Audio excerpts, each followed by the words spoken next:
The world is going through an unprecedented environmental emergency which poses an existential threat to these and future generations. People need to know about these, and journalists and media workers have a key role in informing and educating them.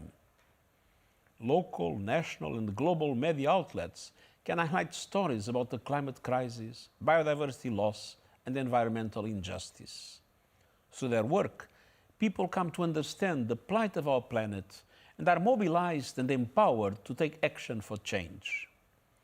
Media workers also document environmental degradation, and they provide evidence of environmental vandalism that helps to hold those responsible to account. It is no surprise that some powerful people, companies, and institutions will stop at nothing to prevent environmental journalists from doing their jobs. Media freedom is under siege, and environmental journalism is an increasingly dangerous profession.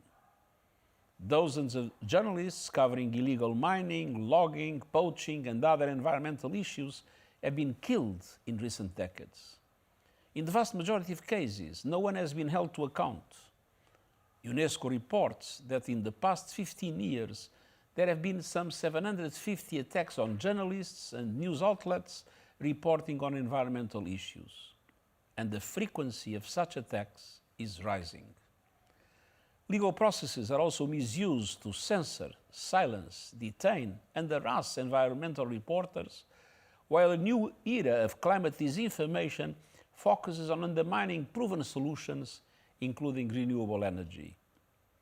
But environmental journalists are not the only ones at risk. Around the world, media workers are risking their lives trying to bring us news on everything from war to democracy. I'm shocked and appalled by the high number of journalists killed in Israeli military operations in Gaza. The United Nations recognizes the invaluable work of journalists and media professionals to ensure that the public is informed and engaged. Without facts, we cannot fight mis and disinformation. Without accountability, we will not have strong policies in place. Without press freedom, we won't have any freedom. A free press is not a choice, but a necessity. Our World Press Freedom Day is very important.